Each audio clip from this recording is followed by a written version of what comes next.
Oke, kelihatannya udah pada nggak sabar juga nih ya untuk kita sama-sama belajar. Namun sebelumnya kita mau berdoa dan saya minta nanti dengan hormat Pak Sutrisna ya. Sekaligus kita juga berdoa nanti untuk Pak Romi yang baru saja ya, belum 1 minggu nih. Ada baby girl yang jadi anggota keluarganya. Amy ya, Amy Pak Romi ya, betul ya. Oke, hari Senin kemarin tuh. Oke, kalau gitu saya persilakan Pak Sutrisna untuk boleh membuka di dalam doa. Mari kita berdoa, Bapak Ibu, Saudara sekalian. Tuhan, kami datang kepadamu di dalam ucapan syukur bahwa kami diberi anugerah waktu yang baik siang hari ini untuk bisa kembali bersama-sama belajar lebih jauh tentang bagaimana berjalan bersama dengan Tuhan di dunia pekerjaan. Kami bersyukur untuk sesi-sesi sebelumnya yang sudah berlangsung, yang meneguhkan, menguatkan, mengarahkan. Syukur juga untuk sharing yang dibagikan barusan oleh salah satu rekan kami, Bu Maya.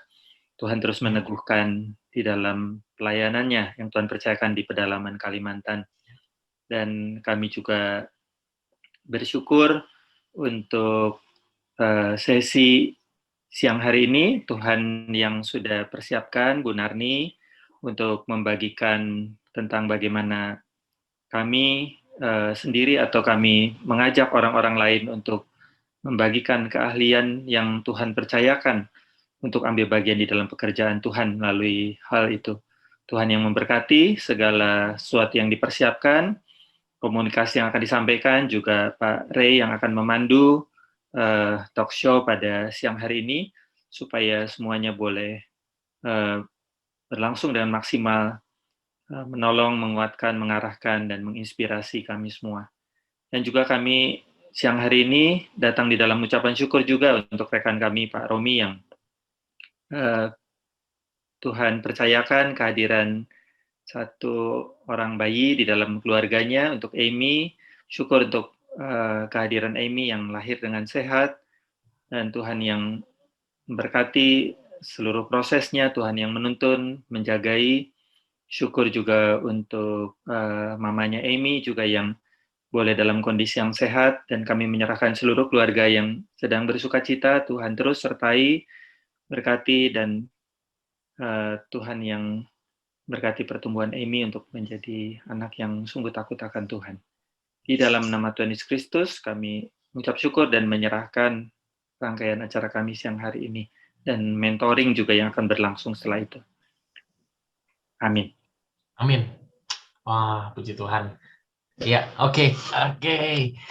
Setelah kita tadi boleh ngobrol-ngobrol sebentar ya, itu satu encouragement. Menurut saya, kalau ada lebih banyak Ibu Maya ya, yang boleh cerita, itu mengkonfirmasi bahwa Vokasio ini works ya. Ya, kita percaya nggak ada yang sharing sih. Sebetulnya kita percaya ini sudah memberkati ya. Tapi kalau ada yang sharing, ada yang testimoni secara singkat, itu membantu untuk kita boleh punya semangat lagi untuk lakuin yang lebih baik lagi. Pemuritan ini boleh semakin luas, dampaknya diperbesar dan terus diperbesar. Oke, baik. Hari ini Bapak Ibu, teman-teman, saudara sekalian yang ada di tempat ini, saya mau memperkenalkan ya seorang pembicara yang di Vokasio 4 ini, di sesi yang keempat. Kita tahu ada 4 pathways. Waktu itu kita di awal belajar di Kingdom Calling ya, dan kalau nggak salah minggu lalu tuh belum ya, Bu Angelin udah mulai pathway yang pertama, dan ini pathway yang kedua. Dan pathway yang kedua ini bicara tentang donate. Bagaimana kita bisa mengkontribusikan apa skill kita, keahlian kita di luar pekerjaan utama kita. Dan cukup menarik karena sebelum hari ini saya sempat bicara dengan beliau, ngobrol-ngobrol ya, kita bertiga dengan Pak Romi. Saya mengenal perjalanan sedikit tentang perjalanan Bu Nani. Saya excited banget untuk tahu lebih banyak karena seorang ibu yang hari ini dipercaya 3 anak itu punya semangat melayani yang luar biasa. Bayangkan ya, Bapak Ibu, sedikit aja saya cerita. Beliau ini adalah seorang yang sangat logik. Semuanya harus ada data, harus ada fakta. Tapi dalam logik yang sangat, sebagai pribadi yang logikanya sangat kuat sekali itu, beliau tetap bisa punya kepekaan dalam mengikuti arahan Tuhan dalam pelayanan. Wow, ini seorang pribadi yang saya percaya buat kita semua yang siang hari ini, nggak bisa enggak, kita semua sama-sama penasaran dan sama-sama pengen dengar langsung ceritanya. Bagaimana beliau bisa donate ya. Yuk kita langsung aja ikutin ceritanya, dan saya juga mungkin di tengah-tengah nanti akan sedikit ngobrol ya dengan beliau. Saya persilakan, dan kita boleh kasih digital reaction untuk Ibu Narni Wang. Oke, Bu Narni, saya persilakan Bu Narni. Thank you. Saya coba supaya saya bicaranya teratur ya. Perlu ada kintipan dengan slide. Udah kelihatan? Ya, sudah kelihatan, Bu. Oke, thank you untuk Pak Ray ya. Terima kasih juga. Saya rasa ini bukan sesuatu kebetulan ya, tetapi mungkin Tuhan mau saya menceritakan kisahnya ya. Saya mungkin sebelumnya mengatakan bahwa donate ini pas kebetulan saya memang di bidang IT ya. Saya rasa banyak pihak bisa mendonate segala hal, nggak cuma di bidang IT. Nah mungkin pada saat ini karena saya di bidangnya IT, jadi bukan berarti kalau yang bukan IT wah saya nggak bisa atau bagaimana ya, nggak seperti itu. Dan mungkin juga disclaimer-nya bahwa ini saya bukan lagi bercerita tentang diri saya. Sebenarnya saya sangat wanti-wanti dengan diri saya sendiri ya, bahwa ini adalah cerita Tuhan dalam hidup saya. Mungkin Tuhan mau pakai dan ini menggerakkan banyak pihak ya, karena saya di belakang kami IT Ministry itu banyak sekali, boleh dibilang hampir 80% ya dari 300-an komunitas kita ya, dan rata-rata hampir 80% adalah para profesional IT dan skala bidang dan jenis itu bersama-sama juga mendonate. Jadi saya di sini mungkin membicarakan bukan diri saya saja, nanti juga beberapa teman-teman yang lain ya, sehingga ini kita menjadi sesuatu yang hidup. Lalu yang kedua adalah saya kira saya sengaja memberikan gambar ini sebagai gelas ya, mungkin ya, karena bagi saya adalah semua orang pasti diciptakan Tuhan bukan the empty glass ya, tetapi ada satu yang ada isinya gitu ya, yang nggak mungkin kosong lah istilahnya ya. Nah nanti bagaimana dengan perjalanan hidupnya dia punya diisi ya, diisi dan diisi dan diisi. Nah tinggal bagaimana kita terpanggil dan tergerak untuk mendonate. Nah problemnya adalah kalau kita ngomong donate, orang selalu bilang begini, ya kamu nggak akan bisa memberi sesuatu if you don't have anything, ya kan ya. Saya kadang pikir-pikir apa iya apa benar ya, tapi saya punya hati cerita ya. Ibu Ana pernah cerita bahwa waktu dia pelayanan ya, ada seorang anak diminta untuk memberi dan dia tidak punya apa-apa, tapi yang dia kasih apalah dirinya. Jadi saya ingin menguatkan semua teman-teman yang hadir pada saat ini. Donate bukan berarti yang wah kita berlebihan lalu bisa donate, atau kita ada cukup sesuatu kita donate ya, tetapi bagaimana kita melihat donate itu sendiri ya. Dan yang paling penting bukan bagaimana tips and trick and how to do it gitu ya, tetapi bagi saya yang terbesar adalah bagaimana hati kita tergerak dan digerakkan Tuhan ya, itu yang paling penting. Makanya saya ingin mulai dengan satu story ya. Ini satu story yang sedikit saya ambil beberapa aja ya, dari bagaimana firman Tuhan itu bekerja dan bergerak dalam hidup saya secara pribadi yang akhirnya menggerakkan banyak pihak. Bu Narni, bagaimana? Bu Narni, sorry kepotong sebentar. Kalau boleh share screen-nya untuk yang ini, kayaknya ke share screen-nya yang presenter view, jadi mungkin biar lebih gede. Interview ya? Ya ini soalnya presenter view, jadi mungkin bisa supaya buat teman-teman yang lain jadi lebih ngelihatnya satu slide dan lebih fokus aja. Sebentar. Ini saya karena saya ngelihatnya ini. Iya iya. Oke ini ya. Enggak, ini masih ini. Sebentar. Saya stop sih. Oke. Sorry. Ini ya. Sebentar ya. Ini bukan. Ini sudah? Sebentar. Ya, oke. Ini udah. Oke, cuman tadi subtitle-nya kayaknya keklik, jadi itu muncul subtitle di bawahnya. Oke. Subtitle. Ups. Sebentar ya. Sebentar ya. Yes.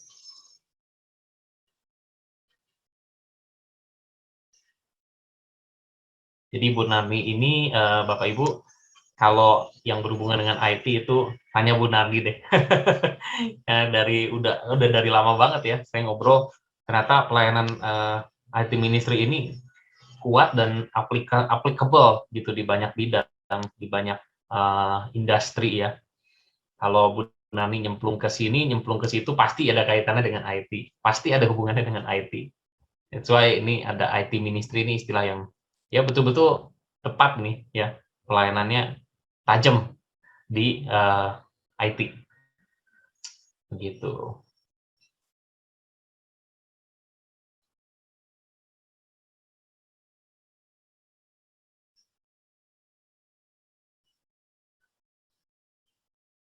Kelihatannya masih ada subtitlenya, Bu Narni. Tadi keklik pada saat di presenter view. Iya ya, ini lagi ini kayaknya di saya punya ini enggak dibuat subtitlenya keluar. Sebentar ya, Pak Rey. Ya. Pak Rey, kita juga banyak kedatangan tamu ini dari kerabat-kerabat yang menggumuli teologi kerja. Oke. Jadi welcome untuk yang bergabung. Ya. Welcome, selamat datang. Boleh di-mention siapa aja nih yang baru hadir? Pengundangnya mungkin boleh perkenalkan di kolom chat juga supaya kita bisa sambut ya bareng-bareng.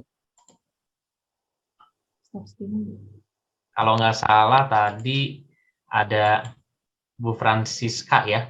Bu Francisca tuh ada beberapa undangan. Kak Yanti dari Perkantas Jatim. Wow, oke.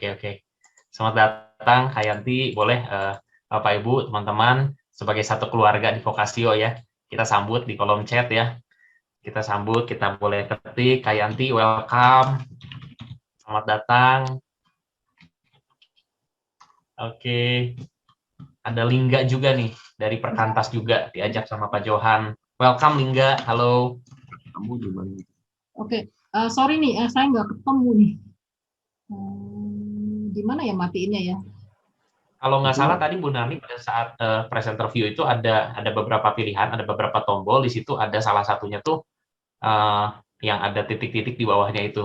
Tadi kepencet iya. itu, terus kemudian jadi keluar. Mungkin kalau dipencet lagi kayaknya sih harusnya udah berhenti sih. Sekarang Subtitle setting. setting. Kita nggak pencet.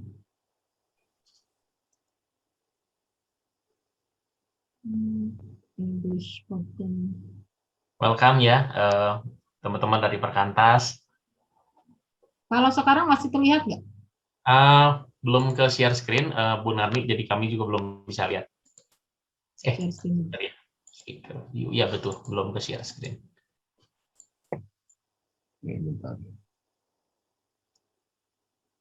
Maaf ya. Oke, nggak apa-apa Bu Nani, kita tunggu. Kalau sekarang terlihat udah nggak ya kayaknya? Oh. Kalau sekarang sudah oke? Udah. Sekarang oke banget Bu Nani. Oke, silakan Bu Nani. Yes, oke. Ya, boleh dilanjut. Ya, bagi saya adalah waktu mendonate itu mungkin yang paling penting adalah hati ya. Bagaimana hati kita bisa melihat donate itu, kalau saya tadi berpikir adalah bagaimana kita akhirnya terkonsum sama Tuhan ya. Untuk akhirnya waktu mendonate itu kita udah nggak pikir quote unquote ya, tidak berpikir bagaimana quote unquote untung rugi, lalu bagaimana yang mana kita mau kasih, yang mana enggak, yang kapan kita mau kasih dan lain-lain segala macamnya itu mungkin akan otomatis hilang ya, terserap oleh Tuhan. Kalau misalnya saya melihat bahwa hati itu kalau boleh dibilang kata-katanya kalau saya katakan sudah tertancap ya. Sudah tertancap, ditumbuhkan, digetarkan oleh Tuhan, tetapi ini bukan sesuatu yang emosional ya. Karena saya menggumuli donate ini hampir 11 tahun sebelum betul-betul berani habis-habisan, oke Tuhan, ini memang yang ingin aku berikan kepada Tuhan. Tahun setelah 2002 saya pulang dari Amerika, untuk betul-betul mau berani merintis sesuatu yang kalau dipikir ya dulu ya saya nekat juga ya. IT ministry saya lagi berpikir apa sih yang memulai sesuatu, merintis sesuatu itu yang saya set sebelum saya pulang, saya set apakah ada jenis pelayanan yang model gini di seluruh dunia. Terus terang saya set nggak ada. Yang saya set ada dulu itu adalah yang berhubungan dengan IT di Indonesia adalah Sabda. Selebihnya tidak. Tetapi saya menggumuli bahwa ternyata apa yang dilakukan Sabda dan apa yang kami rintis bersama komunitas ini sedikit berbeda jalannya, tapi kami saling bersinergi. Jadi artinya waktu Tuhan sudah membakar hati kita ya, udah api itu. Jadi perjalanannya saya cerita bahwa Tuhan tidak serta-merta ya, misalnya gini, ya kamu kayaknya punya kemampuan, kamu punya ini, saya pilih kamu untuk melakukan, atau kita seolah-olah kayak kalau saya bilang clueless gitu ya, enggak juga gitu. Nah ini saya yang mengatakan bahwa hati itu kalau sudah digerakkan Tuhan itu kita akan sulit. Saya pernah nanti saya akan cerita tentang bagaimana Tuhan, saya pernah menjadi Jonah ya, tapi akhirnya nggak bisa, mau lari kemana juga nggak bisa ya. Lalu setelah itu adalah waktu hati kita juga dipakai Tuhan dan kalau saya bilang kata-kata yang lebih tepat adalah Tuhan udah menguasai hati kita gitu ya. Kita pada akhirnya merelakan diri kita itu untuk habis-habisan dipakai oleh Tuhan. Ya. Lalu masalah nanti bagaimana prioritas dan segala macam. Naturally saya merasakan juga bahwa itu kemampuan itu akan juga Tuhan berikan gitu ya. Jadi waktu mendonate ini kita juga akan melihat dampak-dampak. Nggak segampang itu juga mendonate ya. Saya nggak bilang bahwa kisah suksesnya aja, tapi ada kesulitan-kesulitan. Tetapi somehow gitu ya, somehow naturally Tuhan itu kasih way out-nya. Karena saya percaya bahwa apa yang kita akan lakukan nanti itu bukan agendanya kita, bukan agenda kita. Lalu saya juga merasakan loh, perjalanan waktu kita mendonate, dukungan support system itu juga kita sangat butuhkan.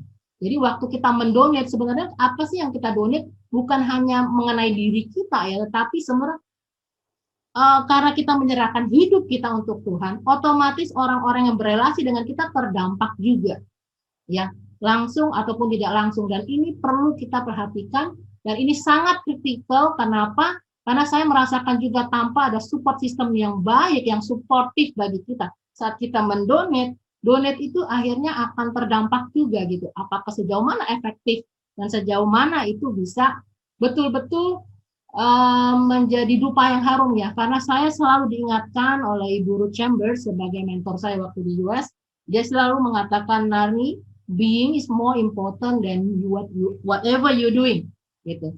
Nah ini mengingatkan saya terus dan menolong saya ya. Nah, saya akan cerita story-nya Tuhan dalam hidup saya dan semoga ini boleh menjadi satu kesaksian. Ya, jadi mungkin mulainya seperti ini. Saya mengingat, saya bersyukur saya dilayani di pelayanan Perkantas. Ya, saya bertobat tahun 91 waktu di kampus.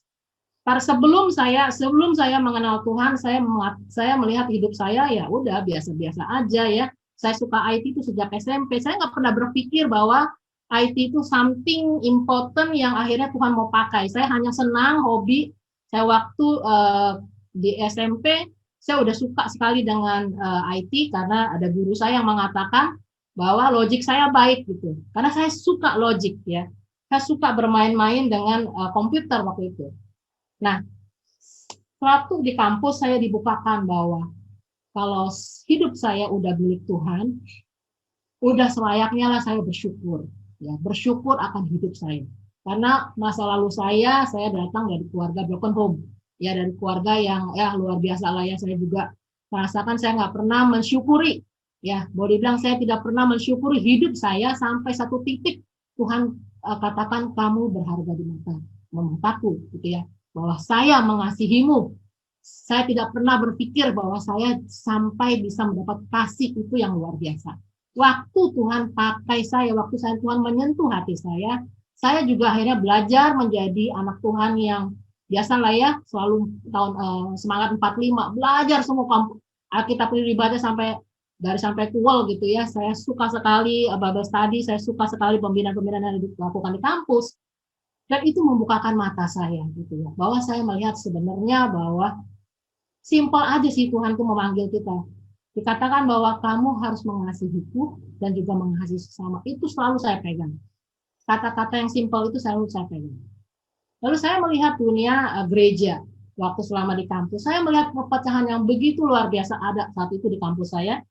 Ya, saya melihat banyak terkotak-kotak. Ya, semua terpelah-pelah. Saya hanya berpikir, apakah ini yang Tuhan mau dalam hidup kita sebagai anak Tuhan? Saya rasa itu tidak, tapi saya tidak bisa mengerti terlalu jauh karena saya menjadi newbie ya, baru mengenal Tuhan. Lalu sejak saya kuliah, saya bekerja. Jadi saya bekerja justru saya belajar IT bukan dari kampus, tapi saya belajar IT dari pekerjaan. Saya mulai dari bawah gitu ya, dari developer yang nol gitu, yang nggak ngerti apa-apa. Saya itu kalau belajar komputer juga nggak punya komputer gitu ya. Saya kalau mau ke kampus saja ngantri untuk pakai komputer. Begitulah saya dari keluarga yang memang saat itu saya sangat, misalnya bapak saya pas SMA itu bangkrut. Jadi kami sekeluarga ber-6 orang harus mati-matian bekerja. Kalau nggak bekerja, ya nggak makan, ya nggak bisa sekolah gitu. Jadi itu tantangan yang saya sangat mensyukuri. Ternyata hidup berat itu membuat saya dibentuk dengan luar biasa. Saya melihat bahwa bekerja di dunia IT itu saya nggak menyangka ya, sampai sekarang dunia IT itu luar biasa. Luar biasa. Saya mengagumi dan saya menikmati pembentukan Tuhan.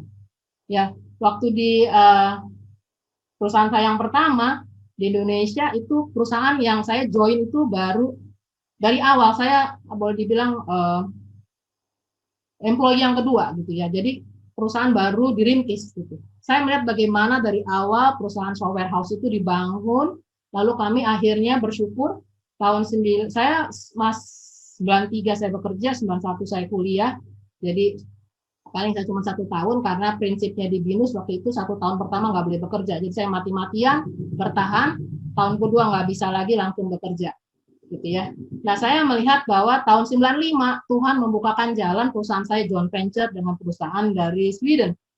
Nah, ternyata saya juga baru tahu perusahaan itu adalah perusahaan besar seperti layaknya Oracle dan SAP ya. Jadi enterprise company yang punya office di seluruh hampir di 110 negara waktu saat itu. Saya sampai bingung ya kenapa Tuhan arahkan saya ke sana. Akhirnya ke sana saya belajar, kita bersyukur karena ada komitmen dari perusahaan saya bahwa kamu harus melakukan transfer knowledge. Akhirnya kita langsung transfer knowledge. Saya selama 9 bulan di sana belajar masuk ke pusat R&D-nya mereka, belajar bagaimana mengcoding dengan timnya mereka di seluruh dunia, lalu bisa menghasilkan software yang baik. Nah, saya terlibat buat riset saya juga di situ. Saya melihat bahwa, wow, luar biasa. Saya melihat sebenarnya apa yang saya ingin katakan bahwa waktu Tuhan bukakan ke saya itu adalah sebenarnya IT itu luar biasa. Luar biasa bisa membantu company-company untuk bisa melakukan ini dan itu. Dan saya belajar banyak bagaimana keindahan-keindahan dari dunia IT itu. Waktu saya pulang, saya melihat bahwa ternyata saya sangat sedih ya, saya sangat melihat Indonesia sebenarnya. Saya sangat sedih melihat Indonesia bahwa kadang-kadang saya juga merasa diri saya ini agak rada aneh gitu ya. Bahwa kok dunia IT itu luar biasa ya dipakai dan kayaknya kalau company itu punya dana ya kayaknya nggak akan sungkan-sungkan gitu ya memakai IT itu untuk membangun perusahaan mereka luar biasa, connect dari cabang, pusat dan segala macam, terkoneksi, punya komunikasi yang baik, data yang baik diolah dengan baik, lalu mereka bisa dengan cermat memberikan strategi-strategi bisnis lewat data. Tetapi saya waktu melihat dunia pelayanan, dunia kondisi gereja, saya sampai bingung kenapa jadi begini gitu ya, begitu jomplang banget. Nah, tapi saya sadar pada saat itu ya waktu 95 atau 96 saya pergi ke Sweden, saya pulang, saya merasa saya masih belum layak ya.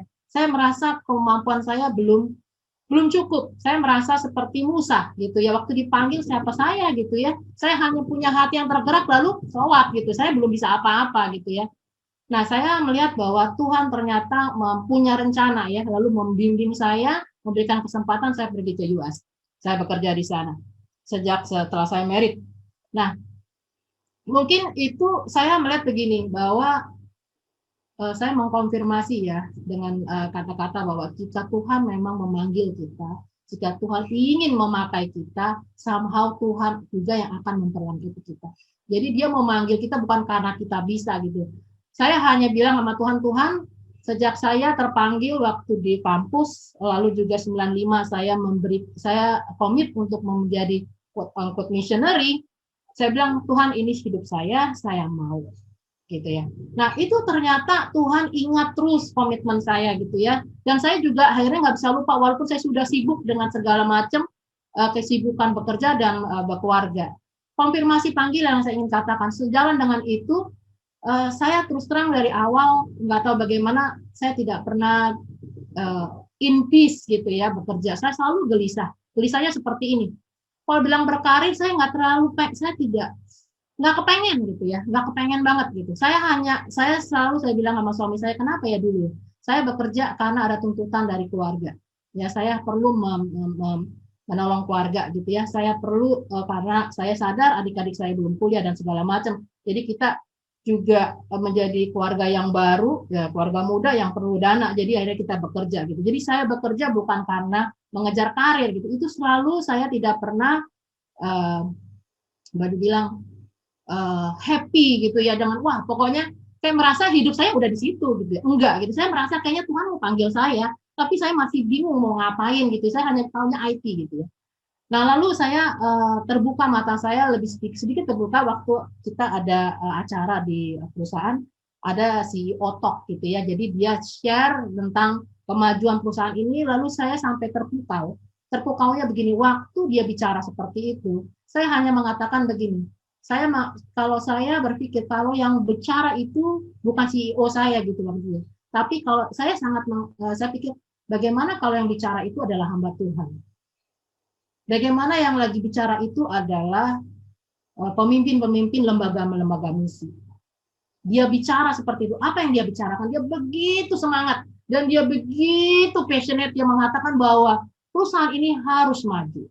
Ya, lalu dia membukakan fakta-fakta ya, data harus begini, perkembangan kita begini, lalu kita harus feature-nya seperti apa, itu jelas banget. Dan dia begitu semangat, saya bilang, saya rindu ya, kapan saya bisa melihat para hamba Tuhan, para pemimpin-pemimpin lembaga misi yang hidupnya mereka habis-habisan dan tujuannya untuk sesuatu memenangkan jiwa itu bisa mengatakan hal seperti lalu menggunakan data-data dan fakta seperti itu ya. Itu saya terbuka dengan mata saya, tapi saya masih bingung terus. Harus bagaimana? Lalu yang kedua adalah saya ketemu dengan mentor saya, Ibu Chambers. Saya cerita bagaimana kegelisahan saya sejak saya bertobat sampai saya ada di Amerika. Lalu dia mengatakan begini, Narni, Tuhan sepertinya jelas sekali memberikan api dalam hidup kamu. Walaupun kamu sekarang belum mengerti, jangan kamu padamkan, jangan kamu tutup, jangan kamu halangi, gitu ya. Tapi biarlah kamu terus menguji api itu. Kalau memang itu api dari Tuhan, nggak akan pernah dan bisa kamu padamkan. Dan dia akan terus bergerak. Tapi kalau api itu bukan dari Tuhan, kamu mau usahakan gimana, api itu akan mati. Saya betul-betul merenungkan kata-kata itu. Lalu betul, ya. Saya akhirnya terlibat di fellowship juga. Saya bertemu dengan ada satu event yang namanya Professor Night. Professor Night itu adalah speaker dari para profesor. Ternyata saya baru menyadari ya, waktu saya banyak sekali ada banyak speaker dan salah satunya Professor Night itu dia datang adalah missionary dari Indonesia. Saya cerita, saya selalu bilang saya ini tergetar hatinya kalau melihat dan mendengar bagaimana pekerjaan Tuhan dan apalagi khususnya pelayanan misi di Indonesia gitu ya. Tapi saya cuma hanya bisa IT dan dia bukakan sedikit, ya. Lalu saya digerakkan lagi, mungkin saya belum masukkan ini saya ke Urbana. Saya diskusi dibukakan lagi, ternyata saya baru tahu di situ ada booth OMF. Dari situ saya melihat bahwa ternyata saya bisa menggunakan IT saya bisa mendonate IT saya di luar pekerjaan saya sehari-hari sebagai seorang profesional di bidang IT. Nah, teman-teman, saya ingin mengatakan bahwa pergumulan ini satu pergumulan yang bukan sengaja Tuhan berikan kepada saya. Waktu saya pulang ke Indonesia, akhirnya waktu karena saya terus menggumuli, akhirnya saya bilang, oke, Tuhan, saya nggak akan lari, saya nggak akan mau juga kemana-mana. Kalau memang Tuhan panggil saya pulang, saya akan pulang. Dan saya udah set sama suami saya bahwa memang kami ke Amerika waktu itu bukan untuk tinggal long term di sana, bukan untuk bagaimana saya mau pulang, saya ingin memberi diri saya untuk Indonesia, cuman saya nggak tahu bagaimana. Nah, akhirnya saya memberanikan diri merintis IT Ministry. Nah, waktu saya terlibat di balik ke Jakarta, saya ada 2 event yang begitu menguatkan saya sehingga kami berani untuk merintis ini lebih jelas lagi, yaitu event pertama tsunami, yang kedua adalah pertemuan dengan Dr. Paul Gary. Tsunami saya melihatnya begini. Pada saat itu data itu sangat penting. Pada momen-momen itu 10 hari saat bencana itu sangat penting untuk bisa menggerakkan para medis ya, tim medis untuk masuk ke Aceh. Pada saat itu saya melihat begitu, kenapa informasi itu begitu susah didapatkan? Kenapa repot banget gitu? Saya lalu mengingatkan Tuhan, ini kamu ya, saya itu bekerja di ERP software gitu, saya di company besar ya. Kayak gitu-gitu tuh pekerjaan 5 menit, 10 nggak nyampe 5 menit, saya ketik-ketik kalau saya punya database, saya dapatnya itu cepat ya. Lalu tinggal bagaimana saya menggerakkan orang, lalu bagaimana membuat orang itu lari gitu, pergi ke sana. Tapi kenapa untuk hanya mencari data aja repotnya minta ampun gitu. Saya berpikir kenapa begitu? Kenapa harus begitu? Gitu ya. Karena saya latar belakang di bidang IT, saya membangun sistem itu bisa, lalu saya juga punya ngalaman, kenapa sampai repot banget gitu ya? Apa sih masalahnya gitu ya? Lalu saya ketemu dengan Dr. Paul Gary. Paul Gary lagi akhirnya ini membuat saya, terus terang sharing dari Paul Gary ini membuat saya tidak bisa tidur. Dia mengatakan begini, bahwa ini rumah sakit misi di tengah hutan. Ya, mereka itu begitu banyak constraint gitu ya. Dan yang constraint yang paling konyol adalah mereka masalah bingung bagaimana manajemen obat di rumah sakit saat itu. Banyak sekali obat-obat yang mereka butuhkan, cuman 3 status yang ada. Either mereka akhirnya mau pakai, ternyata obatnya nggak ada, mereka lupa pesan, atau waktu mereka mau pakai obatnya itu expired, mereka nggak tahu, mereka nggak bisa kontrol, atau waktu mereka mau pakai obatnya lagi dalam perjalanan. Dan memang waktu mengurus itu adalah para dokter. Dan Paul Gary itu karena latar belakang sedikit IT, dia ngurusin. Saya bilang begini ya, mereka itu susah sekali mendapat dokter-dokter untuk mau masuk ke ladang misi. Lalu saya bilang, saya berpikir ya, tapi lalu kalau karena kesalahan itu ya, nyawa hilang itu. Nyawa bilang terabaikan gitu. Hanya gara-gara informasi itu yang seperti tadi yang saya katakan. Lalu saya berpikir, Tuhan seolah menegur saya, emang kemana aja sih semua orang-orang IT di Indonesia, emangnya nggak ada ya? Orang Kristen yang bisa punya pengalaman IT lalu dan mau membantu dan mengetahui masalah ini. Saya hampir terdiam. Saya katakan, Tuhan, kenapa harus seperti itu faktanya?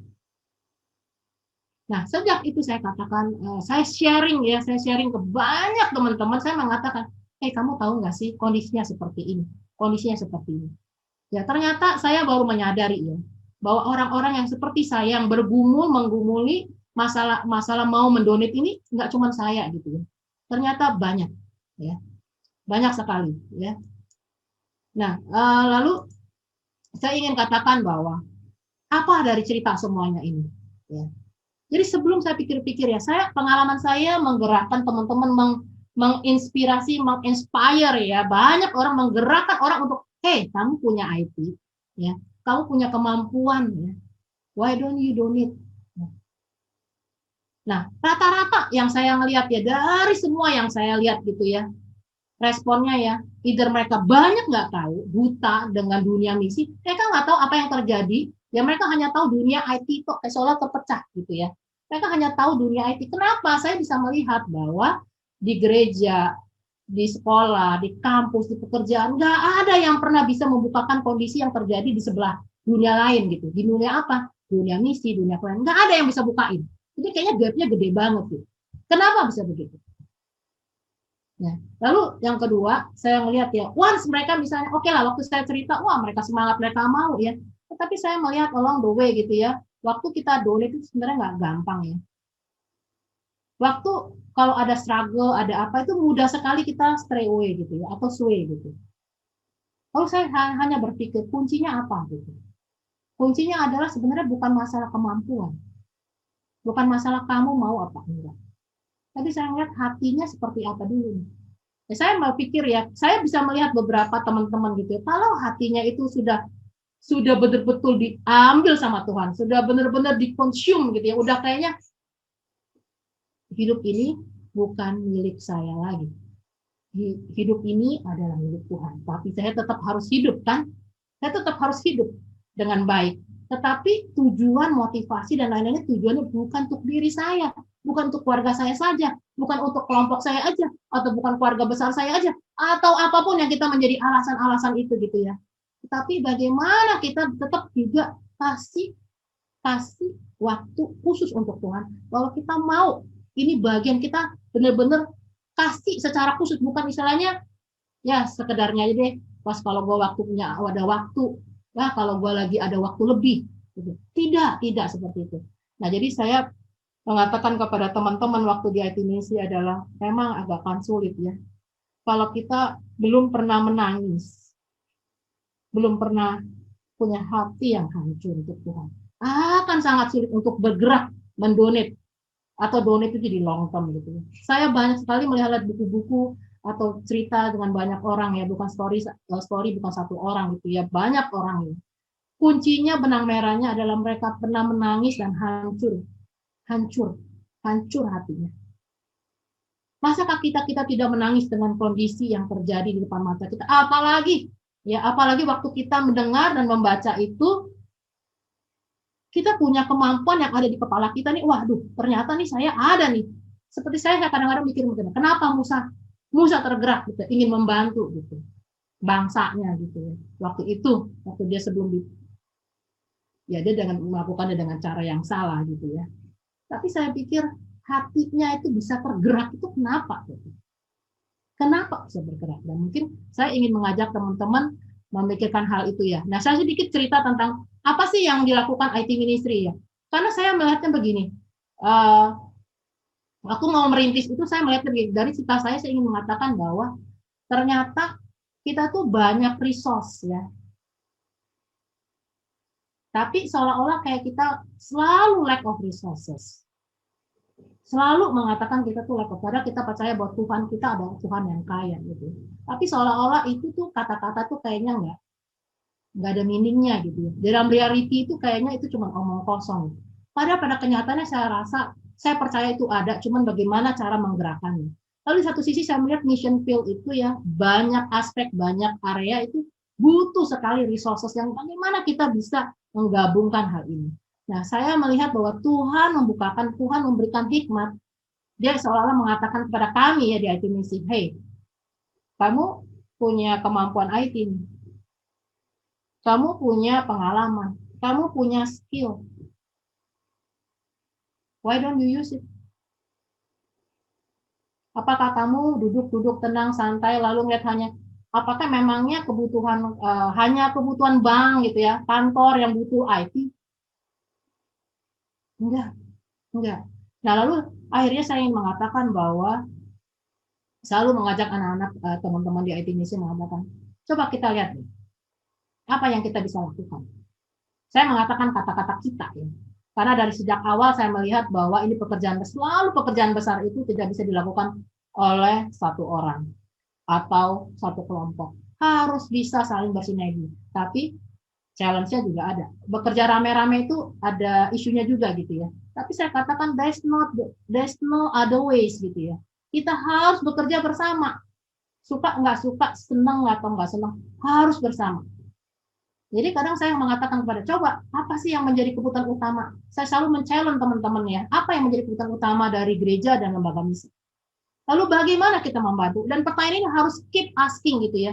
Kita harus bertanya supaya pertanyaan-pertanyaan ini menolong kita untuk selalu on track, bahwa kita nggak hanya mikirin jalur pekerjaan doang, tapi bagaimana jalur ini. Jadi harus bagaimana, Karena kita anak Tuhan. Kenapa kita harus berpikirnya selalu begitu? Mungkin orang lain yang bukan anak Tuhan ya, apa sih masalahnya? Ya itu bagaimana ini, dia nggak merasa bahwa ini jadi satu bagian yang dia harus terlibat gitu. Enggak, tapi kita berbeda. Kita anak Tuhan. Kalau kita anak Tuhan, kita berpikirnya nggak bisa begitu. Gitu ya. Lalu saya selalu mengatakan kepada mereka, coba kita selalu lihat-lihat. Punya kuping, telinga, sering-sering ngobrol gitu ya. Lihat apa sih yang dibutuhkan, apa sih yang terjadi, apa sih perkembangannya, apa, kapan gitu. Nah, saya melihat ternyata waktu saya ajak teman-teman, ternyata surprisingly ya, mereka bukan yang nggak punya hati untuk itu. Tapi saya kalau lihat dari sisi kacamata IT, mereka nggak punya informasi. Mereka nggak punya informasi. Jadi yang satu punya resource yang ingin melayani, ada orang yang jadi stagingnya beda-beda, ada orang yang nggak tahu melayani, ya kita harus gerakan. Tapi ada orang juga yang banyak mau melayani, tapi mereka nggak tahu bagaimana masuknya. Dia selalu bilang, ladang sudah menguling siapa pekerjaannya. Saya pikir-pikir ya, kalau sebagai seorang artis saya mengatakan, kalau saya seorang artis saya mengatakan, emang ladangnya di mana sih? Emangnya ladangnya apa? Emang mereka butuhnya apa? Kita lack of information. Ya, terus kalau sudah, kita mau masuknya juga susah. Saya ingat sekali ya waktu saya ingin membantu, saya ingin terlibat, repot banget saya kalau mau membantu. Telepon susah, visitasi susah, jauh segala macam. Kok kayaknya repot banget, padahal kita udah ingin membantu gitu. Ternyata informasi ini somehow ya nggak ada gitu. Nah, ini kerinduan kita waktu di IT Ministry, kita ingin membangun yang namanya Agnet Sinergi. Kenapa tujuannya kita lakukan seperti ini gitu ya. Nah, karena saya percaya ya bahwa mungkin saya skip aja ini tentang bagaimana kami akhirnya visi itu tercapai dengan cara seperti ini. Tapi nanti saya nggak akan cerita banyak tentang ini. Ya, jadi begini ya. Kalau saya ingin katakan bahwa kita ini lagi dalam tahapan yang belum ideal ya di IT Ministry. Saya bicara ini adalah visi besarnya IT Ministry ya. Kita akan mengarah ke sana. Kenapa kita mati-matian ke sana ya? Karena yang selama ini yang testimoni yang betul-betul terjalin sampai yang saya bilang terjadi dukungan-dukungan seperti itu tuh kita masih underdeveloped ya. Kita masih underdeveloped. Jadi saya belum bisa bicarakan oh sudah ada testimoni realnya, tapi yang saya ingin katakan seperti ini ya, bahwa kita terus berjuang ya. Kita lagi berjuang. Jadi waktu saya bicara itu garis besarnya dan ini lagi on the way ya. Jadi saya ingin katakan seperti ini ya, bahwa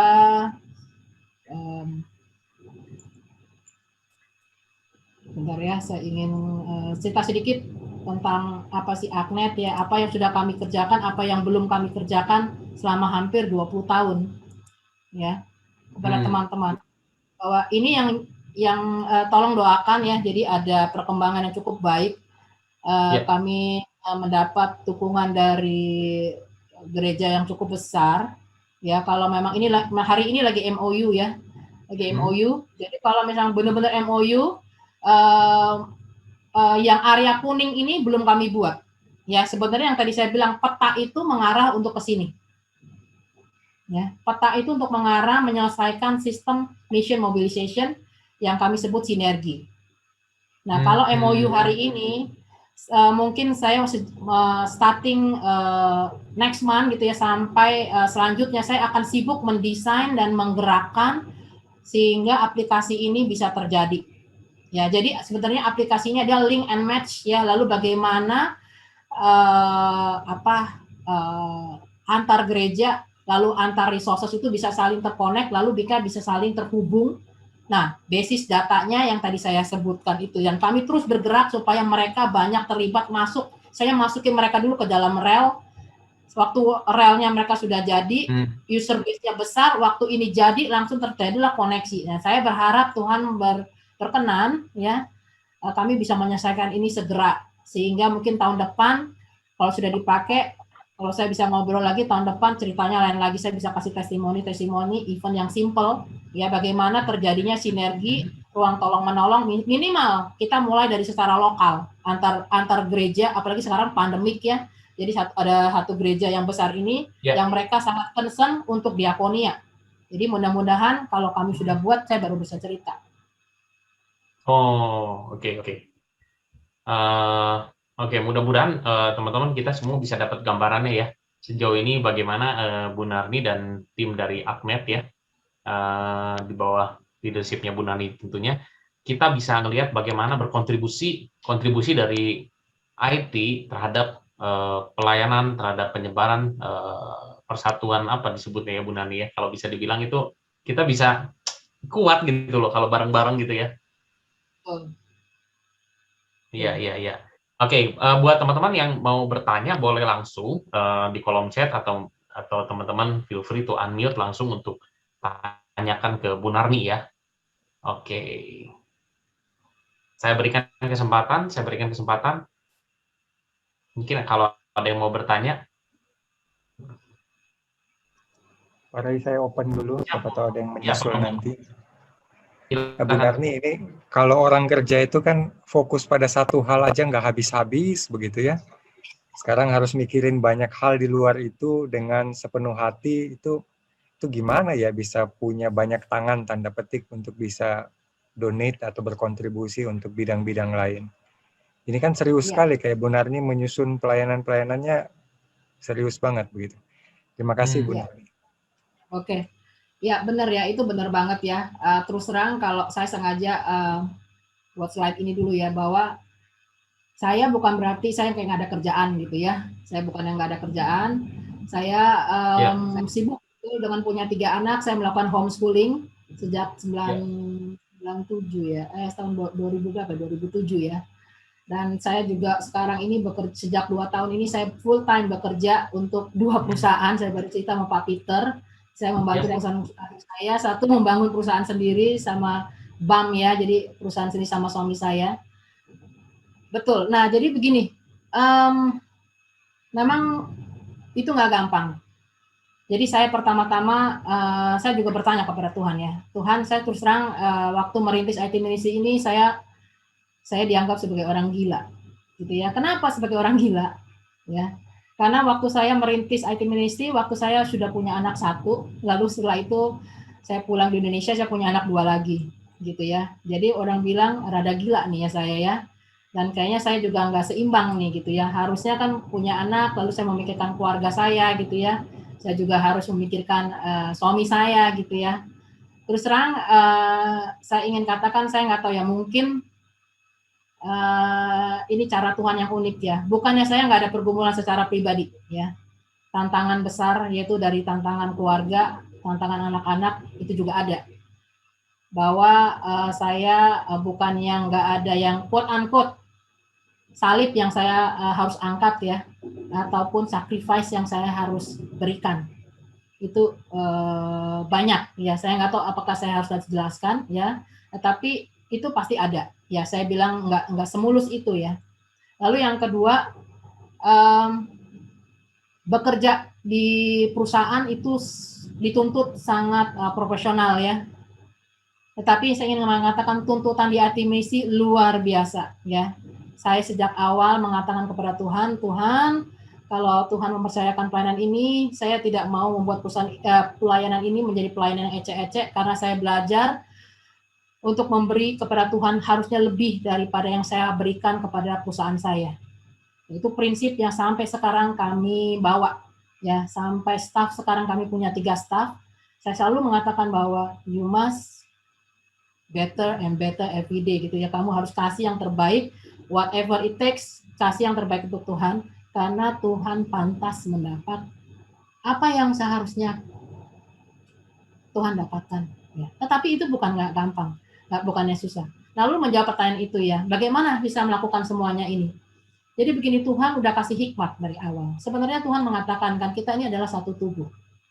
Ada yang menjadi mata, ada yang menjadi kaki, ada yang menjadi tangan dan segala macam. Dan semuanya itu harus bisa synchronize ya, bisa saling bergerak bersama. Nah, yang terus terang yang paling berat waktu kami merintis IT Ministry adalah membuat model ini. Saya katakan kepada teman-teman bahwa ini pekerjaan besar. Tapi bagaimana, saya selalu berpikir ya, bagaimana caranya pekerjaannya besar, lalu bisa dibagi-bagi. Ya, bisa dibagi-bagi kecil-kecil. Jadi seolah-olah kita kayak buat puzzle gitu. Jadi bayangannya saya dilatih sama Tuhan dan saya bersyukur saya banyak dibentuk seorang, kalau di IT itu ada yang namanya object oriented, ya, programming. Jadi kita kalau mau buat sesuatu itu kita nggak langsung buat wah sekaligus besar gitu ya. Enggak, kita justru belajar di IT itu belajar membuat satu komponen demi komponen gitu ya. Jadi kita belajar komponen demi komponen demi komponen, lalu tapi dirangkai komponen-komponen ini akhirnya menjadi satu, akhirnya bisa bergerak dan jadi utuh gitu. Nah, saya melakukan hal yang sama untuk menggerakkan teman-teman di IT Ministry. Saya belajar dari konsep itu yang Tuhan bukakan. Jadi saya suka mengatakan kepada teman-teman waktu di IT Ministry, saya nggak mengatakan, wah kamu harus mengkasihkan, wah selalu kan kalau kita mengajak, nah ini challenge-nya ya, kalau kita mengajak para profesional untuk donate. Nah mereka tuh punya pekerjaan full time gitu ya. Tapi mereka harus bisa, mereka kita gerakkan lalu, hey why don't you help gitu ya, kasih untuk Tuhan. Tapi juga saya menuntut ya, terus terang waktu saya mengajak teman-teman di IT Ministry, saya menuntut karena saya nggak mau mereka juga akhirnya ngasihnya ecek-ecek gitu ya. Jadi kami di IT Ministry punya 3 kelompok. Orang yang benar hanya volunteer doang, ada yang committed volunteer sama full time staff. Dulu saya bagi lagi part time sama full time staff. Nah ini kita kombinasikan, itu satu. Yang kedua, kita membagi tugas yang besar kayak puzzle. Jadi saya buat komponen, lalu saya tinggal tanya ke setiap kali orang yang saya ajak, lalu saya tanya begini. Saya ingin tanya, apakah kamu punya bersedia melayani, gitu ya. Kalau saya udah kesimpulan dari kamu, oh iya saya bersedia melayani, oke. Lalu saya tanya, saya sadar kalau kita ini profesional, kita mungkin nggak bisa ngasih waktu banyak seperti full timer, tapi saya katakan, kamu bersedia komit berapa jam?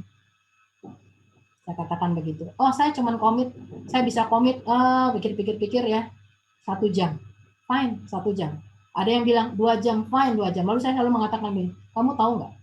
Kalau kamu betul-betul fokus, kalau kamu benar-benar mau memberikan yang terbaik, dalam 1 jam itu hasilnya banyak loh. Saya katakan begitu. Lalu bilang, oh ya, really? Bagaimana? Nah, saya baru jelaskan. Saya tanya, oke, kamu mau terlibat apa? Saya kasih listnya banyak. Ini, saya udah bagi-bagi gitu ya. Lalu di dalam list ini, kita bagi-bagi lagi cang-cangnya gitu ya. Oh ini. Nah, kamu mau terlibat yang mana? Saya bebaskan dia untuk memilih. Setelah mereka memilih, saya bilang, oke, kamu komit ya, benar ya, bersedia komit untuk Tuhan, bukan untuk saya loh. Bersedia komit nggak? Coba gumulin deh. Kalau kamu benar komit, kamu lakukan, nanti kita bisa atur bagaimana merangkainya. Memang merangkainya nanti yang mengkombinasikan puzzle itu IT Ministry yang melakukan. Tapi kamu mau nggak bergerak? Kamu menjalankan komponen ini, melakukan ini. Nah, akhirnya dengan cara seperti itu, kita bisa bergerak. Jadi saya bilang kadang-kadang saya bicara sama teman-teman saya, itu tuh kayak ngerajut gitu ya, kayak membuat, kita ini sebenarnya IT Ministry ini kayak cuma ngerajut doang gitu. Kayak kita lagi membuat satu baju gitu ya, dipotong-potong, tapi ngerjainnya potong-potong itu orang lain gitu. Lalu kita tinggal rapiin aja, kita susun, kita adjust dikit lalu jadi. Nah, mungkin begitu ya caranya ya, mengapa akhirnya kami bisa gitu. Nah, dengan cara yang seperti itu, tentunya nggak gampang, tapi itu bisa, applicable, bisa banget. Sekarang justru tantangannya bukan masalah pekerjaannya, tantangan siapa yang mau melakukan. Kamu bersedia nggak? Jadi mungkin saya kira seperti itu tipsnya ya, waktu kami menggerakkan IT Ministry selama 20 tahun. Oke. Pak Romi kejawab ya, Pak Romi ya? Oke. Ya, thank you. Bu Nani, ini tentang chunking tadi menarik ya. Jadi artinya peluang untuk terlibat orang di IT Ministry ini jadi besar ya. Karena tidak mungkin ada beberapa yang khawatir, wah gila saya udah sibuk banget ini, apa saya bisa gitu ya. Tapi artinya IT Ministry ini satu percontohan ya buat teman-teman yang mungkin memang punya panggilan di IT, kontribusi itu bisa bahkan di level 1 jam ya, 1 jam itu do something, kalau kita disiplin benar itu bisa berbuat sesuatu yang besar ya. Kira-kira gitu ya Bu Nani ya. Oke, ada pertanyaan lagi.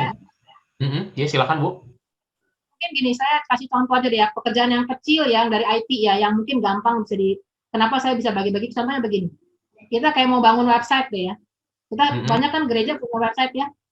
Website itu pekerjaannya bisa dibagi-bagi. Siapa yang menginstall, ya kan? Siapa yang menginstall akhirnya jadi. Oke, itu satu. Kita bisa bagi itu. Ya, lalu yang kedua, siapa yang nanti yang mendesain website-nya. Website itu kan misalnya bayangannya website itu ada. Kita mau bilang siapa yang mungkin mendesain itu lebih besar lagi. Oke. Siapa yang kamu kalau nggak bisa desain nggak apa-apa, tapi kamu mau mikirkan Kak, konsepnya mau seperti apa? Itu kan orang itu bisa ditentukan kan. Ya. Oke, yang mikirin konsep siapa? Oke, kalau ada konsepnya selesai, siapa yang mau memikirkan skeletonnya? Jadi kalau sudah ada konsepnya, lalu bagaimana menu-menunya, lalu tree-nya, structure-nya, itu silakan dipikirin 1 jam, 2 jam kan, mau orang lain juga boleh. Kalau udah jelas, lalu siapa yang ngedesain? Oh, desainnya begini, begini, begini. Oke, udah desain udah selesai. Siapa yang mau mengerjakan, yang membuat? Aduh, aku nggak bisa nih membuatnya begitu banyak. Oke, kamu mau buat yang mana? Page 1, page 2, page 3, atau page 4? Kan dibagi-bagi itu semua. Kalau udah jadi kan gampang, itu bayangin ya, ini saya cerita aja sedikit ya, itu kita bisa menggerak. Jadi satu pekerjaan itu bisa dikerjain rame-rame, bisa 20 orang, bisa. Lalu setelah itu selesai, kalau udah jadi, siapa yang mau maintain? Kan itu kan saya kalau buka toko kan harus datanya up to date, dan banyak sekali kan website itu nggak update, termasuk ITM sih. Aku nggak update. Oke, saya bisa update. Kamu update, saya nggak bisa spend waktu lama. Oke, kamu update yang mana? Oke, kamu cari ya data ini ya, kemana. Ini data dari mana, siapa punya sumber data, siapa yang update kemana lagi. Oke, saya kumpulin data yang terbarunya. Oke, tapi saya nggak bisa ngupdate. Oke, kita cari orang yang untuk ngupdate-nya doang. Oke, fine. Lalu siapa lagi yang review? Oh, review si ini. Oke, fine. Kita kumpulin aja semuanya. Nah, lama-lama akhirnya menjadi satu, karena itu contoh ya, contoh pekerjaan IT yang kita bisa pecah-pecah sampai cang-cangnya tuh seberapa, kita mau dice-nya berapa kecil gitu, tergantung ya. Nah, nanti uang udah di-dice kan dikumpulin, nah kira-kira contoh seperti itu. Oke, ya, ini pasti membantu ya, Bapak Ibu teman-teman ya, kita boleh kebayang, ada project yang besar, kemudian ada task, di level task ini kan memang akhirnya membuat kita merasa lebih ringan, dan lebih memungkinkan untuk berkontribusi ya. Oke, ada pertanyaan Ibu dari Pak Janwat ya, melihat nih bagaimana perjalanan Ibu selama 20 tahun di panggilan misi seperti ini, apakah ada pasang surut, dan kalau ada itu seperti apa Bu? Mungkin bisa diceritakan, karena tidak mudah untuk konsisten 20 tahun itu. Ya, betul banget ya. Ini pertanyaan yang bagus, ini mungkin saya rasa orang yang bertanya udah siap-siap mau terjun ya. Semoga ya. Atau lagi surut Pak? Ya, lagi surut ya. Jadi gini ya. Memang nggak gampang ya, kalau kita berdiri tahun 2002 dan sekarang kita masih terus berjalan ya, bergerak ya. Terus terang ada jatuh bangunnya pasti. Terus terang kalau saya cerita mentor kami kan, saya suka cerita sama Ibu Ati, Ibu Karya Pasar Ibu tuh, Pak Karya Pasar Ibu tahu banget ya tentang saya, bagaimana sampai saya nggak sedikit ya menangis ya, saya nggak sedikit pernah juga bilang sama Tuhan, apa iya sih saya jadi orang gila begini gitu ya. Tapi kata-kata yang Karya selalu menghibur saya, ya Narni, kalau orang misi itu selalu orang jadi orang gila ya. Orang yang kalau nggak gila kayaknya nggak akan bermisi. Ya itu kata-kata candaan saya sama Karya ya, Karya Pasar Ibu ya. Jadi memang banyak pasang surut. Pertama pasang surutnya adalah yang pertama kali, terus terang waktu di tahun 2002 sampai 2005 itu saya sendiri ya, kalau ditanya ya, jelas nggak sih apa sih IT misi ini mau kemana, bentuknya seperti itu. Saya ada cerita ya bahwa ini pelayanan yang nggak pernah ada di dunia. Saya udah cek di lulusan movement ya, saya terlibat jadi salah satu IT timnya di sana ya, di lulusan. Jadi saya udah ngeliat mereka nggak ada pelayanan seperti ini ya, kecuali pun ada sebagian-sebagian, jadi nggak terintegrasi seperti ini gitu. Jadi pertama-tama itu yang saya bingung adalah, ini sebenarnya mau dibawa, jadi gini, kan saya ingin ngajak mereka, ayo melayani. Kamu ditanya, melayani apa sih? Bagaimana sih? Caranya seperti apa sih? Bentuknya, ujungnya seperti apa? Terus terang di awal-awal saya nggak ngerti. Saya cerita begini dengan mudahnya karena Tuhan sudah bukain selama 20 tahun, oh ternyata ini loh. Oh Agnet loh ternyata. Awalnya saya nggak tahu, nah itu susah ya. Lalu yang kedua pasang surutnya adalah begini. Saya waktu memulai ini adalah waktu saya punya anak satu, lalu saya di Indonesia, anak saya yang kedua lahir tahun 2004, lalu tahun 2005. Jadi kebayanginnya saya emak-emak punya anak ya, banyak bayi ya, tapi saya sibuk banget spread vision and mission. Nah itu juga satu pasang surutnya, di mana saya mengatakan begini, kadang-kadang saya merasakan juga kesalahan saya ya, mungkin saya udah belajar ya, sampai suami saya kadang bilang begini, dia jealous with the ITM gitu ya, karena saya ternyata tidak bijaksana. Ya, tidak bijaksana dalam arti waktu harusnya saya bisa lebih pintar lagi gitu mengatur waktu saya dan prioritas saya nggak abandon ya atau nggak mengabaikan responsibility saya as a mom, as a wife gitu ya untuk dalam pekerjaan Tuhan, dan itu saya belajar, itu pasang surutnya. Waktu saat seperti itu saya sangat sedih dan saya sangat menangis. Jadi Dan isunya memang lebih ke waktu keluarga ya Bu Nani ya? Ya, itu di keluarga ya. Nah itu masalah satu keluarga. Yang kedua ya, bukan masalah keluarga juga. Waktu kita akhirnya terus Tuhan berjalan, Tuhan menjaga saya gitu ya, terus menguatkan saya. Yang kedua juga pasang surutnya seperti ini. Kita ini jatuh bangunnya banyak banget waktu membangun Agnet ya. Kita memulai project. Awalnya itu membangun aplikasi yang dibuat. Ya, saya nggak mau sebut deh ya. Nanti malu deh ya kalau saya sebut ya. Kita udah buat capek-capek gitu ya, udah setengah mati lah kita buat dengan cara yang seperti itu ya. Kita tuh menggerakkan volunteer tuh ampun. Kalau sekarang punya volunteer enaknya ada WA group gitu kan, ada apa. Dulu itu kalau menggerakkan orang, gimana caranya saya? Mau nggak mau, telepon. Ya kan, telepon dulu masih telepon tuh. Terus SMS. Kalau SMS 1-2 dengan 2 orang, tektokannya gampang kan. SMS dengan 5 orang, kebayang nggak tuh SMS dengan 5 orang? Saya berapa kali melakukan duplikasi. Telepon sana, nanti SMS. Wah, jadi mengkoordinasinya susah tuh kan, membuat grup kan, rempong banget. Ya. Nah, sudah capek-capek dibuat, lalu akhirnya kami buat, ternyata proyek yang sudah jadi, nggak dipakai. Lalu yang kedua juga, bisa juga waktu kita udah capek-capek bekerja di tengah jalan, banyak sekali orang tuh akhirnya drifting ya, keluar mundur dengan teratur, either mundur dengan teratur dengan dikasih tahu atau mundur tiba-tiba menghilang, lenyap, menguap gitu ya. Nah itu terjadi banget di IT ministry ya, bukannya nggak selalu ideal gitu ya, itu terjadi sekali gitu. Nah, tapi lalu juga tiba-tiba waktu, mungkin saya cerita sedikit, waktu kita membangun Agnet gitu ya, kita udah akhirnya partneran karena kita udah melakukan bahwa ini harus profesional, akhirnya kita udah pengalaman kalau di part time susah, di in-house susah, lalu kalau full time manage sendiri saya juga susah, akhirnya kita partneran dengan software house. Kejatuhannya juga ada. Tiba-tiba dia bilang, oh saya nggak bisa lagi. Wah, setengah mati. Ya, jadi jatuh bangunnya itu pasang surutnya banyak banget ya. Banyak. Kalau mau tahu detailnya mungkin harus bicara dengan saya, tapi minimal teman-teman ini bukan cerita yang manis ya, banyak sekali yang ini pasang surutnya. Mungkin itu ya dari saya. Oke. Sebelum kita ke Bu Dia ya, ke Bu Maya, ada pertanyaan dari Bu Narni nih, dari Bu Evelyn ya, untuk Bu Narni. Ini mungkin wakili banyak peserta di sini ya. Benar-benar menginspirasi. Saya bersyukur bisa dengar sharing siang ini. Nah, ada pertanyaannya begini Bu. Website gereja saya Manden ini mungkin nggak aktif ya. Tidak ada yang mau melayani IT. Sedih, harus bagaimana ya Bu? Oke. Bagaimana Bu?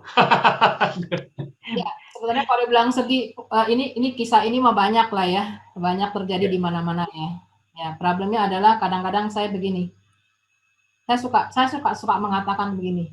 Waktu kita membuat sesuatu, apapun itu, pasti kita harus punya visi misi yang jelas. Ya. Visi misi yang jelas. Jadi terus terang kayak waktunya IT Ministry membangun Agnet itu harus visi misi yang jelas. Kalau visi misinya nggak jelas, konviksinya nggak jelas, kita mudah sekali, nggak usah diurusin lagi deh, gitu, ya kan? Nah, saya sering sekali melihat kalau gereja, terus terang aja ya, mohon kata nih ya, gereja sama lembaga nggak punya strong reason sebenarnya membangun sistem kadang-kadang. Ya. Hanya boleh bilang ikut-ikutan. Atau hanya mikirnya sepenggal-sepenggal. Oh ya kayaknya bagus ya, untuk promosi ya, so what, udah. Nah itu udah, mereka nggak pikirin. Jadi nggak mikirnya itu end to end kalau orang bilang. Ya, nggak dari ujung sampai ujung. Sekarang pertanyaan saya adalah, mengapa kamu mau membangun website? Tujuannya apa? Ya kan? Sasarannya apa? Oke. Lalu kamu tahu nggak resikonya apa? Lalu bagaimana kamu jadi kan kadang-kadang kita kayak pemerintah gitu ya. Gereja sama juga. Betul. Bisa bangun tapi nggak bisa memelihara. Karena nggak jelas. Jadi nggak pintar memelihara. Nah sekarang kalau memelihara, kalau di gereja terus terang ya, ini ya, saya cuma cerita aja ya, saya nggak sebut ya. Di gereja, wah Kan modelnya begini kok di gereja. Angkatan kepengurusan majelis yang si A gitu tahun ini ya, wah semangat. Yang fokus ABCD. Wah bagus banget ya, ideal segala macam. Udah dong. Nanti 2-3 tahun ganti pengurusan. Ganti pengurus, ganti sistem. Siapa yang mau pendek? Iya. Sama kayak jadi kalau bilang obrolan kita nih bisa sama aja kalau kita lagi ngomelin pemerintah sama persis ke gereja sama aja. Iya. Sama. Saya mau kasih tahu IT itu nggak bisa digituin. IT itu nggak bisa digituin. Apapun itu IT bisa. Mau website kayak mau apa, hampir semua juga nggak bisa digituin sebenarnya. Lalu yang ketiga, nggak ada yang people in charge yang bener-bener champion itu nggak ada.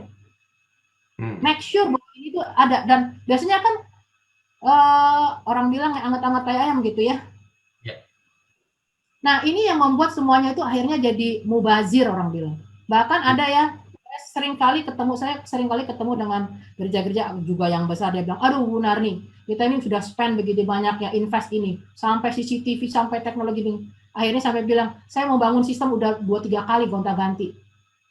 Saya tinggal dia. Oke, sampai usernya, sampai jemaatnya kalau dibuat sistem lagi, Agnet untuk register, mereka udah nggak mau, males. Habis sudah berapa kali, ini udah berapa kali saya diminta data, tapi sistemnya nggak pernah jadi gitu. Tapi saya kenapa Mas? Gitu. Karena nggak ada orang yang benar-benar orang bilang nggak ada yang concern. Concern itu hanya sekali, ya setelah pengurusan dia kan setelah itu udah nggak bisa begitu. Iya. Iya, saya pikir di gereja saya aja, Bu. Terima kasih loh, Bu. Saya dikuatkan. Oke, ini PR bersama ya. Oke, ada yang tanya, Bu. Sorry, ini pertanyaan lanjutan nih. Ada yang nanya, jadi apakah memungkinkan nih untuk mengundang Bu Narni nih untuk ke gereja ya? Mungkin untuk kasih bimbingan dia tentang website. Saya sih nggak masalah ya. Memang hidup saya kan bukan untuk diri saya sendiri. Selama saya bisa atur waktunya, jauh-jauh hari dikasih tahu saya coba atur-atur, gitu ya. Tapi saya juga ingin mengatakan di IT Ministry ini bukan hanya saya sendiri, ya. Jadi saya ini udah punya banyak, misalnya kita itu sudah banyak tim ya. Jadi biasanya kita pilah-pilah. Kalau misalnya pelayanan ini bukan hanya perlu saya saja gitu ya, ada orang-orang lain juga yang mungkin bisa diundang atau tapi tergantung topiknya ya. Tapi saya bersedia. Saya tidak pernah berani meneglect apa yang Tuhan mau saya lakukan kerjakan, cuma tinggal masalah waktunya saya aja. Iya. Oke. Ya karena memang sih pasti kalau kita bicara terbantu, pasti terbantu ya dengan adanya IT ya. Memudahkan, mempercepat, membuat lebih rapi. Seperti tadi cerita Bu Nani ya, bukan cuma di gereja, di rumah sakit, di perusahaan dan lain-lain gitu ya. Cuman memang ini butuh orang yang in charge-nya nih. Itu yang mungkin kalau misalnya nggak ada ya kita mau undang Bu Nani setiap minggu juga kayaknya nggak banyak perubahan ya Bu ya. Kalau undang saya terus saya omelin Pak. Oke. Siap. Oke, kita ke Bu Maya. Ada yang mau ditanyakan Bu Maya? Silakan, boleh di-unmute langsung. Oke, silakan. Ya. Shalom. Kak Narni, kita sama-sama gila kayaknya ya. Dan sama-sama ditakutin sama gereja. Saya to the point aja, saya ini jujur belum ada tim-tim yang, karena baru merintis ya, saya baru disentil sama Tuhan karena selama ini saya di Sambas itu, saya fokus di perbatasan Malindo, sampai akhirnya suatu saat ya karena pandemi ini, Tuhan itu memelekkan hati saya bahwa, kamu ngapain jauh-jauh ke sana, di Sambas ini loh. Ada jiwa yang harus kamu layani. Sampai ada satu statement di Alkitab yang mengatakan penuai-penuai itu yang kurang, ladang sudah menguning. Ladangmu itu menguning di sekolah, ngapain lu mau jauh-jauh ke perbatasan? Saya dulu merasa di perbatasan itu kayaknya keren, wes di samping Malaysia gitu ya. Nah, akhirnya singkat cerita, bertobatlah saya dan saya akhirnya kembali ke sini, ke Sambas gitu. Jadi dulu cukup capek ya, Sambas itu kayak Malang Surabaya 2 jam lebih. Karena Pak Jokowi buat fasilitas jalan. Kalau tahun 2010 sampai sebelum beliau bikin perbatasan itu 4-6 jam Kak Narni. Nah, sekarang Kak Narni ini saya selama pelayanan di Sambas kenapa dari dulu saya merasa bahwa kalau saya share dengan teman-teman yang Kristen di sini itu selalu dibilang gila lah, aneh lah. Kebetulan saya juga ada orang dengan gangguan jiwa saya urusin, dan 2 orang sembuh, puji Tuhan, bukan karena saya, selama 2 tahun ya, karena Tuhan Yesus. Jadi lu kebanyakan deh ngumpul sama mereka, jadi halu-halu katanya. Jadi tapi nah ini orang-orang yang belum mengenal Yesus, letter M, Kak Narni paham ya, letter M, itu dia merangkul, malah dia tuh connect. Oh ayo bikin ini, yuk bikin ini. Nah seperti itu. Nah sekarang yang saya tanyakan kepada kakak, bagaimana saya mempunyai tim yang, kan di SMK ini saya ketua BKK itu memang harus ada website Kak, dan saya bingung karena saya ini benar-benar gaptek ya. Tadi saya sudah mau minta kursus sama tanya-tanya sama Kak Narni, paling enggak yang dasar, tapi tadi udah gitu. Kalau setiap saat minta tolong nanti gimana gitu ya. Nah jadi gimana kita ada tim yang dengan yang belum mengenal Tuhan ini, tapi kita sebetulnya punya misi ada di dalamnya. Gitu, untuk mensolidkan. Itu yang pertama. Yang kedua dengan IT, websitenya ini kan sekolah minta, cuman saya kan awam, jadi paling enggak ada dari sekolah itu minta, tapi kalau sekolah kan ada operator. Nah saya bertanya untuk pelayanan yang saya tangani saat ini di KTB dan juga di anak-anak muda serta pelayanan STA, itu semua teman mengatakan bahwa lu harus bikin ya namanya website kali ya, itu jadi orang mudah, gampang. Kamu nggak usah banyak cerita, kirim foto, terus just caption, itu orang akan menerima. Jadi kamu nggak banyak cerita, tapi orang sudah melihat, oh Maya melakukan ini. Nah, cuman saya kan gaptek. Sampai saya bikin vlog, bisa kebuka, sekarang saya nggak tahu bukanya lagi gimana. Yang gratis itu yang apa ya, Blogspot atau apa. Nah, seperti itu. Bagaimana saya bisa merekrut teman-teman yang Kristiani, karena yang menyambut itu semua di luar Sambas. Yang di Sambas itu sudahlah Bu, ngapain sih Bu, sudahlah nggak usah mikirin kayak gitu. Nah ada yang 1-2 orang tapi dia amat sangat di pedalaman dan sama gapteknya juga gitu. Jadi saya lebih ke dia, lebih ke fokus ke pedalaman, saya yang di Sambasnya gitu Bu. Makasih. Silakan Bu Maya, silakan Bu Nani. Oke, jadi mungkin memang begini ya, saya hanya berpikir kan kalau dilihat dari ceritanya Ibu hanya ingin menceritakan apa yang Ibu lakukan sehingga informasi itu bisa diketahui, betul ya? Tujuan utamanya kan cuma itu, benar ya? Paling enggak sama berjejaring Bu, maksudnya ya, kalau mereka ingin bagaimana seperti itu. Betul. Jadi berjejaring sama share informasi ya. Ya. Nah, jadi mungkin begini. Saya ingin katakan kalau sebenarnya kalau kita ngomong tools ya, tools untuk bisa berjejaring sama share informasi itu sebenarnya banyak di luar website. Ya. Apalagi sekarang trennya mungkin website itu kalau kita nggak membuatnya begitu cantik, kalau kita nggak membuatnya itu mobile friendly, ya website itu bukan hanya bisa diakses lewat laptop gitu ya, tapi orang kan semua gadget ya, artinya kan mobile ya. Nah kalau kita membuat sesuatu yang sudah nggak gadget friendly itu kayaknya udah obsolete ya, atau misalnya udah nggak ngetren lagi lah, apalagi yang nanti audiensnya siapa dulu gitu ya, walaupun audiensnya mungkin anak-anak yang milenial ke atas atau orang yang terbiasa dengan handphone mungkin udah nggak terlalu tertarik sebenarnya dengan website. Nah, tapi kalau misalnya hanya mau berjejaring dengan sharing informasi, tools yang lain juga banyak sebenarnya. Ya, apakah itu nanti digital ministry-nya modelnya IG atau Facebook atau model yang lain-lain ya. Nah, cuman harus kita pelajari lagi seberapa sensitif informasi itu. Ya, informasi yang seperti apa. Jadi kita sebenarnya waktu mau melakukan itu kita banyak pertanyaannya dulu sih. Kalau bilang checklistnya dulu ya, sehingga ini kan Ibu hanya baru bilang dua hal yang besar aja, berjejaring sama share informasi. Mungkin kalau saya sebagai orang IT atau sistem analis, saya akan mengatakan, saya akan memberikan pertanyaan seperti itu. Audiensnya siapa, informasinya apa, seberapa sering itu dilakukan, seberapa sensitif, ya kan? Lalu media komunikasinya yang paling make sense bagi audiensnya Ibu apa, itu semua harus ditanyakan dulu, baru nanti kita menemukan apakah cocok memang dibuat pakai dalam bentuk website. Apakah mungkin dengan cara yang simpel aja, dibuat misalnya pakai PDF, udah bagus semuanya, share pakai WA. Mungkin itu yang lebih applicable, karena kita harus membangun sistem itu sangat relevan.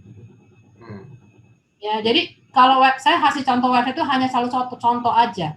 Ya, tetapi tren saat ini bukan masalah website, tapi bagaimana kita membuat aplikasi itu benar-benar relevan, lalu sesuai dengan audiens, sesuai dengan target, lalu nanti ke depannya mau kayak mana, itu banyak sekali pertanyaannya sebelum kita membangun sesuatu sebenarnya.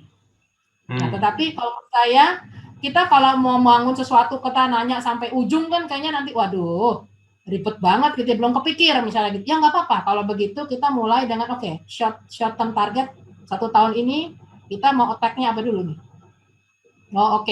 Attack-nya clear dulu ya, start clear, benar-benar crystal clear, pain point-nya apa, itu salah satu caranya. Yang kedua adalah kalau setelah itu pain point solution yang paling applicable dengan kondisi dan situasi yang konteksnya Ibu itu apa. Nanti dari situ semua baru yang paling relevan apa tools-nya. Udah aku rasa sebenarnya simple aja gitu ya. Jadi even pakai hal yang simple pun itu tercapai kan. Misalnya contoh, kalau mereka rata-rata punya WA dong, bisa di-connect. Biasanya Ibu connect komunikasi dengan mereka apa? WA. Misalnya kalau WA, gampang kan WA ya. Memang ada plus minus ya. WA nanti Ibu buat aja update informasi, misalnya pakai yang simple-simple aja lah, yang gampang ya. Ibu bisa pakai Word atau pakai apa, masukin foto-foto, penjelasan singkat, narasinya jelas ya kan. Sudah dibuat jadi disimpan pakai PDF, lalu kirim reguler per bulan, 1 minggu sekali, feedback bisa masuk ke grup misalnya. Nah, itu sesuatu yang simple kalau menurut saya, yang jadi nggak usah sampai yang too much resources, work dan segala macam, yang at the end of the day website itu nggak update gitu. Karena website kan bayar ya Bu ya, katanya Kak Narni, katanya ada langganan, ada beli apa kayak harus bayar kalau kita bikin website. Cuman domainnya aja Bu ya. Jadi kayak misalnya kalau website itu kayak kita naruh toko aja, kita berjualan toko. Oke. Ya. Jadi kalau toko itu kan kita perlu ada address-nya. Nah, kita beli address-nya kan. Kita cuma beli address-nya, itu yang berbayar. Lalu kita mau taruhnya di mana gitu. Lalu kita naruh kan, kita beli space gitu ya. Nah, beli space-nya paling bayar cuma itu doang ya. Selebihnya siapa yang mengerjakan gitu. Nanti kan bisa volunteer, bisa siapa. Dan itu sebenarnya nggak terlalu mahal juga. Tapi kalau kita itu jadi concern, nggak usah pakai website, pakai yang tadi, misalnya hal yang simple aja, yang sepele, tapi informasi kan yang penting, ini loh, teknologi itu bukan untuk keren-kerenan ya, tetapi yang penting tujuannya mau apa sih? Tujuannya mau apa? Kita harus cari teknologi yang sesuai, jadi yang relevan gitu, yang applicable. Jangan sampai akhirnya terlalu jadi bukan masalah teknologinya sebenarnya, nanti akhirnya terlalu keren dengan teknologinya, ujungnya malah yang nggak basic core-nya nggak kecapai, ya percuma. Ya, berarti harus maintenance, karena selama ini saya ditanya baru saya kirim. Berarti harus maintenance ya. Ya, harus dipikirin itu sih Bu. Jadi nanti maintain. Nah, itu harus clear dulu sih Bu. Nanti Ibu baru bangun siapa yang tim Ibu kan, kalau misalnya proyeknya cuman ya udah yang penting siapa yang menjadi sumber data, siapa kan yang harus update cerita kan. Siapa yang memaintain kalau progresnya bulan ini tuh kayak gini, bulan besok tuh kayak gini, bulan ini kayak gini, siapa yang maintain progres itu? Siapa yang punya informasi itu? Nah, itu kan harus di-collect dulu, data collection orang bilang. Udah data collection-nya diberesin, diproses. Siapa yang mau buat ini informasinya, biar bagaimana caranya saya penyampaian informasinya, mungkin Ibu yang kemarin siapa? Ibu Angelin lebih pintar tuh ya, bagaimana mengkomunikasikannya, informasinya nyampe gitu. Bahasanya, penyampaiannya, mau bentuknya, warnanya, desainnya, nyampe, lalu kalau udah selesai dibuat PDF, kirim deh. Nah, kirimnya kan kirim ke siapa? Database dong. Nah, datang ke siapa? Nah, pakai grup aja, WA grup, siapa gitu, pastiin. Udah jebret begitu. Nah, udah rutinitasnya begitu maintenance-nya. Itu kalau bisa begitu kan mungkin nggak banyak orang dan nggak perlu canggih-canggih ya, kalau menurut saya. Oke, oke, mudah-mudahan terjawab ya, Bu Maya ya. Saya kira udah dikasih fondasi yang bagus nih oleh Bu Narni. Dan saya juga cukup kaget Bu, dulu kan kita pegang WhatsApp ya 250 member gitu kan. Ternyata untuk share informasi aja nih saya diundang ke grup Telegram, saya kaget ada 16.697 member. Satu kali blast 16.000 orang yang baca, kan itu keren ya sebenarnya. Mungkin website kita kalau mungkin baru nge-build ya juga mungkin nggak se-powerful itu. Tapi kalau kita maintain, memang kita pahami tadi Bu Nari kasih fondasi bagus. Tujuan awalnya harus jelas ya, seperti website atau instrumen apapun. Ada satu pertanyaan bagus dari Pak Sutrisna. Ini mungkin pertanyaan terakhir ya, Bu Nani. Ada beberapa. Yang pertama itu dari sekian banyak yang komitmen donate melalui IT Ministry, mayoritas berapa jam per minggu mereka komitmen untuk donate waktu mereka? Dan apa yang membedakan mereka yang komit dan yang nggak komit? Itu dulu, Bu. Silakan. Kalau ngomong jam ya agak susah, Adit. Jadi contohnya kita punya CTO ya. Jadi salah satu peran penting kita bisa membangun atlet adalah CTO. Ya. Oke. Apa CTO itu Chief Technology Officer. Jadi yang dia memikirkan arsitektur keseluruhan dan memikirkan secara teknologi bagaimana kita membangun sistem ini. Kan nantinya arahnya global ya, bisa diakses oleh seluruh Indonesia, bisa puluhan ribu, ratusan ribu orang, tapi sistemnya nggak nge-hang gitu ya. Kita taruh semua di cloud begitu kan. Lalu kita make sure bahwa security-nya baik, compliance ya. Lalu quality development, nanti kita berkali-kali kita upgrade, patching segala macam itu tertangani, terproses dengan baik. Itu perlu satu skill khusus gitu ya, dan perlu keahlian khusus gitu yang bisa mengoverseeing gitu ya pekerjaan-pekerjaan yang dilakukan oleh software house. Nah, itu kita ngomongnya CTO. Nah, saya lucu dengan kalau ini salah satu ambil contoh ya. Teman kita ini yang saya senang dari dia adalah satu, kalau saya ngomong bedanya dengan orang lain ya, dengan volunteer biasa ya. Dari awal saya kenal dia, saya udah kenal cukup lama ya, tahun 2005. Ya. Lalu berapa tahun dia komit dengan kita, lalu sempat dia stop karena dia memang ada kegiatan yang lain. Tapi setelah itu dia join lagi sampai sekarang, sangat setia. Saya compare dengan orang-orang lain ya, bedanya apa? Pertama yang saya ngelihat ya, orang ini bukan binaan perkantas, bukan binaan kampus. Jadi artinya orangnya non pembinaan kampus pun bisa seperti ini ya, yang saya mau katakan dari dia. Lalu yang kedua, dari awal saya ketemu dia, saya melihat dia cukup mature secara karakter, mature secara spiritual, dan dia juga sudah berumah tangga, ya. Lalu yang ketiga, dia orangnya nggak terlalu banyak ngomong, ya. Lalu dia juga orangnya sangat committed dalam arti gini, saya bisa trust dia. Kalau dia bilang, oke, Narni, saya akan kerjain, nggak usah ditanya, nggak usah di follow up, pasti dikerjain, pasti. Saya bisa sangat bisa trust dia gitu. Dan itu tipenya begitu, ya. Dan orangnya, tapi dia juga sangat blunt. Jadi bilang, kalau dia bilang, Narni, sorry saya nggak bisa, pasti nggak bisa. Kamu mau gojok-gojok dia gimana, pasti nggak bisa. Jadi sama orang yang seperti ini, saya sangat kagum. Ya, saya percaya dia tipe orang yang sudah dibentuk Tuhan, hatinya sudah bilang sama kayak saya, udah consume gitu. Yeah. Jadi dia nggak merasa hidup ini bukan milik dia lagi. Cuman bagaimana the matter of how I live, kan dia harus hidup, dia bertanggung jawab dengan keluarga, hidup sebagai suami, tapi juga tetap dia tahu apa yang dia harus lakukan di luar itu. Nah, ini orang yang sudah sangat mature, memilah-milah ya. Lalu juga dia sudah sangat committed, dan bukan hanya dengan, dia jadi committed bukan dengan saya sebenarnya. Saya lalu bilang, kamu, ini bukan saya, ini bukan pekerjaan saya, ini pekerjaan Tuhan ya. Nah, lalu juga dia melihat visi yang jelas. Saya terus memaintain ya teman-teman gitu ya, selalu dengan staff maupun siapapun, apalagi nanti kita juga mau ngadain dalam waktu dekat regular memaintain, menyebarkan visi, mengasih update tentang plan. Jadi dia tuh tahu jelas kita tuh ITM tuh mau kemana gitu. Jadi kita ini bukan plan yang amburadul, yang nggak jelas juntrungannya gitu. Dan saya melihat tipenya dia adalah tipe orang yang sangat perlu ya dikasih arahan. Jadi kan nggak perlu sampai detail, tapi ini loh visinya ke sini loh. Jadi saya belajar bahwa untuk orang mau donate, apalagi non-profit, mereka nggak mencari uang. Mereka nggak mencari, mereka nggak mencari uang, mereka nggak mencari karir, dan mereka nggak mencari panggung. Yang mereka cari apa? Meaningful, purposeful. This is something worth it. Ini heavenly calling. When dia make sure itu jadi, dan dia tuh udah dapetin, dan dia tuh selalu diingetin. Mau ngomong apa aja, itu the matter of dia sebenarnya bisa atau enggak. Bisanya sini bukan bisa, gue bisa-bisain, atau gue cuman ngasih waktu sisa gitu. Enggak loh. Nah itu bedanya ya kali ya. Jadi saya ingat, dan orang yang di luar itu kebalikannya. Kalau saya ngomong begini tuh, yang di luar ini ya kebalikannya gitu. Jadi yang kira-kira terlalu buru-buru, dan saya terlalu terus terang, saya nggak terlalu senang dengan tipe orang yang gampang buat janji. Dan langsung gampang bilang gini, kalau saya sharing gitu ya, saya lebih cenderung mengatakan begini, kalau saya sharing, kamu ngendepin dulu deh, kamu doain, kamu gumulin, kalau betul-betul Tuhan menggerakkan kamu ngomong ke saya, baru kita ngobrol selanjutnya gimana. Dari pengalaman saya, waktu saya sharing, saya seperti itu.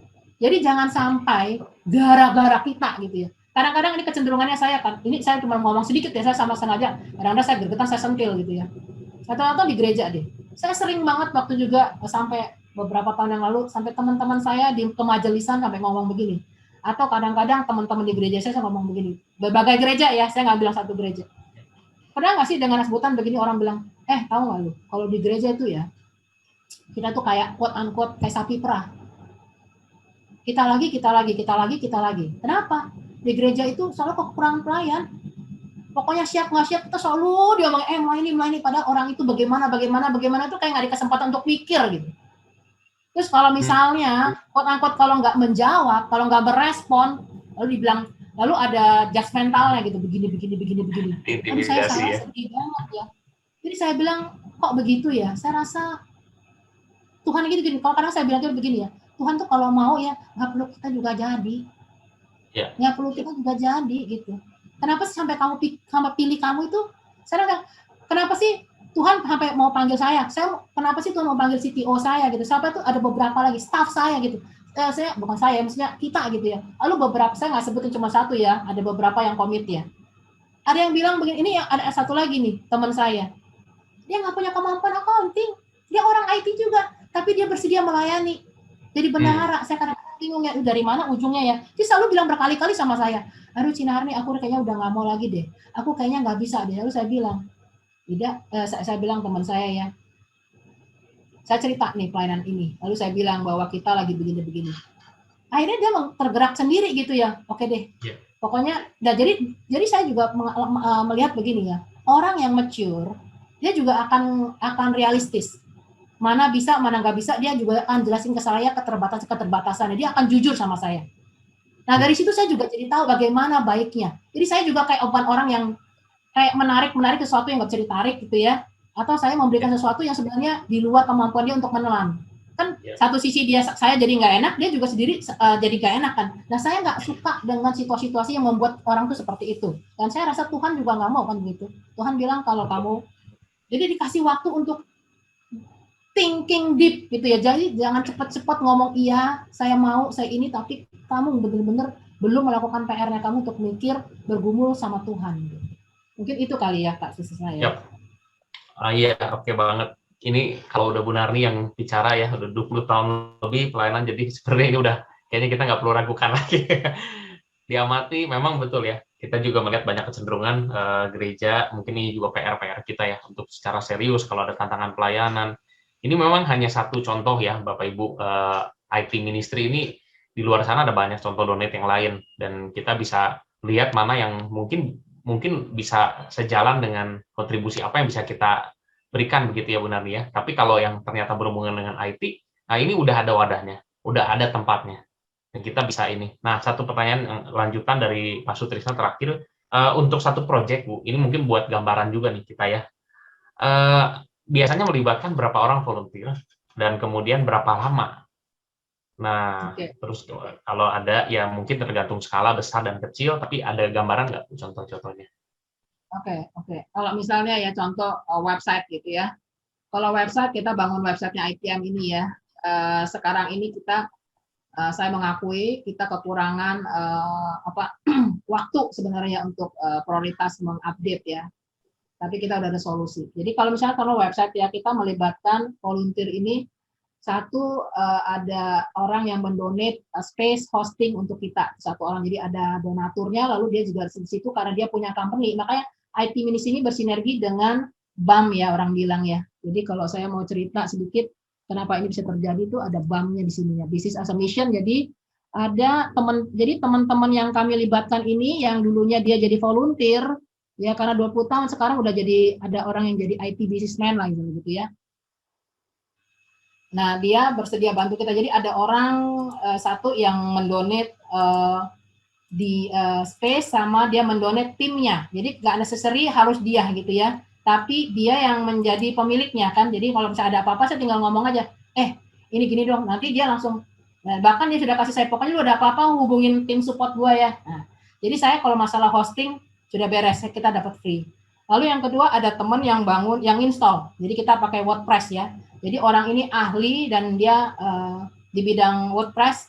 Jadi dia bilang, Ci, oke ITM ya, oke ITM aku buatin. Jadi dia langsung yang tukang buatin install segala macam. Jadi kita tahu beres gitu ya. Lalu yang ketiga kita ngelebatin, nah ini tim kita gitu ya. Jadi saya, Audi ya, kita mikir kita mau isinya apa. Nah kita yang ngerancang nih ya. Oh kita maunya ada gini-gini. Udah dari kita Audi, lalu kita lemparin ke teman yang jago desain. Nah lalu kita ada orang yang ngedesainin tuh. Oh gini. Nah lalu desain itu kan perlu konten ya, jadi kayak picture-nya gitu ya, ada gambar-gambarnya, itu sebenarnya ada orang yang membuat. Jadi orang bilang apa, faktornya ya. Jadi icon-iconnya itu kan harus ada yang buat itu. Nah itu alumni BINUS yang saya cerita, dia mau donate, lu pakai aja, pokoknya kalau ITM free bebas. Jadi kita pakai hak patennya dia, kontennya dari dia, kita pakai untuk desain-desain kita punya website. Jadi udah berapa? 5 orang kan? Ya. Nah, selebihnya adalah yang kita sendiri. Jadi cukup 5 yang terlibat. Nah, dari kita sendiri, saya sama staff lagi mau ngomong sama si Audi. Kita nih harus ngupdatein datanya. Kalau data kan urusannya kita.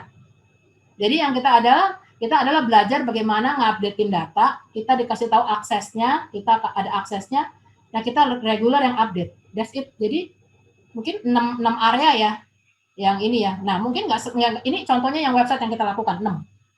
Itu yang kecil kalau menurut saya. Tapi yang lainnya jadi minimal 5, atau ada juga bisa kalau dulu kita develop software itu bisa sampai, kalau dulu kita belum join software house ya, saya bisa melibatkan sampai 15 developer keluar masuk tuh. Tapi sekarang kita udah join dengan software house. Jadi software house itu yang develop software kita. Ya, jadi tapi itu kalau ngomong software house, kita cukup mengerjakan terlibat ini. Sekarang ini cuma satu developer yang nge-develop, yang bantu maintain. Jadi sebenarnya kalau mereka fokus dengan kualitas mereka, saya compare dulu kalau kita buat sendiri ya, dengan volunteer dan segala macam, gabung volunteer dengan full timer, itu 15-20 orang. Saya dengan software house, kita punya manajemen caranya dan mereka sudah sangat profesional dan kekuatan mereka cukup 1 atau 2 orang cukup mengerjakan Agnet ini, tapi dibantu dengan staff 3 gitu.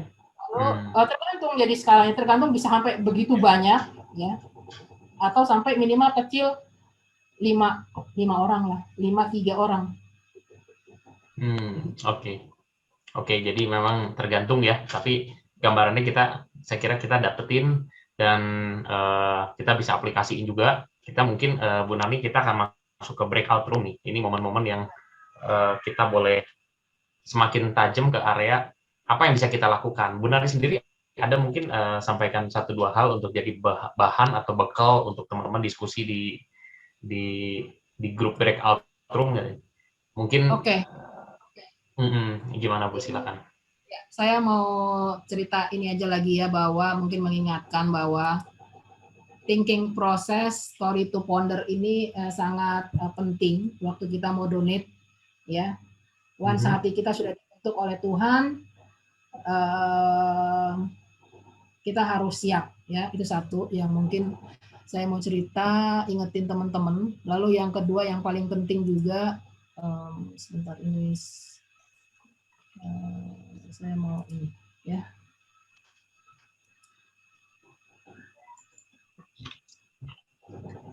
saya ingin mengatakan bahwa waktu kita mendonate ya, saya diajarkan saya diingetin sama Ibu Atik ya. Mungkin kalau tipe-tipe orang yang tipenya seperti saya atau beberapa teman-teman yang tipenya seperti saya, kita selalu ngeliat ujungnya mau kemana, ya. Dan kita merasa kalau end of the world itu belum tercapai, kayak tadi yang ditanya ya, sudah berapa banyak yang, kalau itu sesuatu yang belum tercapai itu, kita sudah mimpikan, kita sudah desain tapi belum tercapai.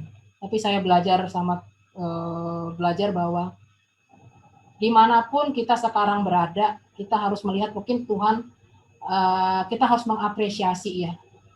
Bagaimana Tuhan sudah memelihara kita.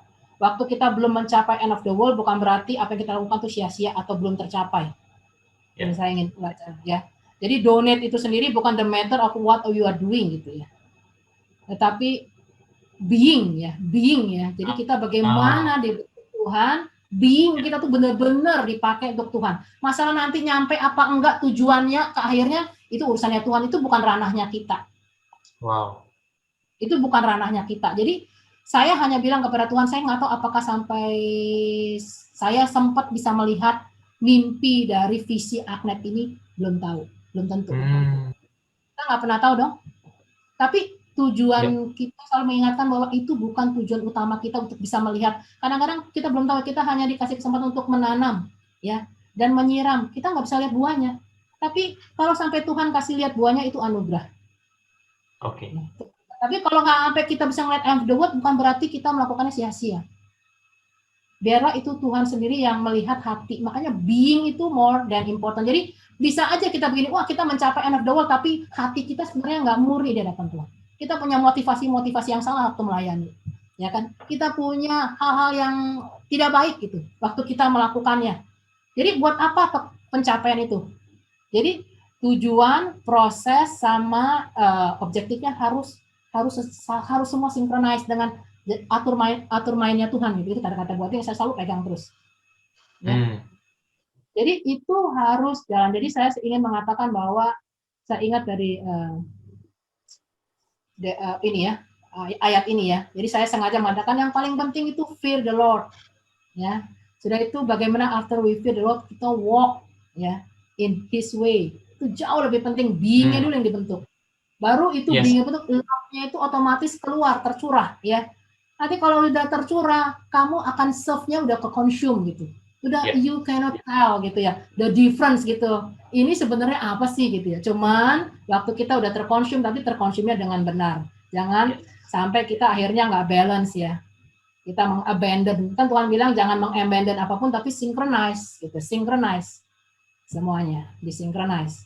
Nah, saya satu lagi menutup, saya baru tadi baca firman Tuhan ya, waktu saat teduh dia mengatakan ini kisah tentang 4 lepers ya, yang lagi ngelihat di zamannya di 2 Raja-Raja 7 ya, 2 Raja-Raja 7 tentang zamannya Elisa ya.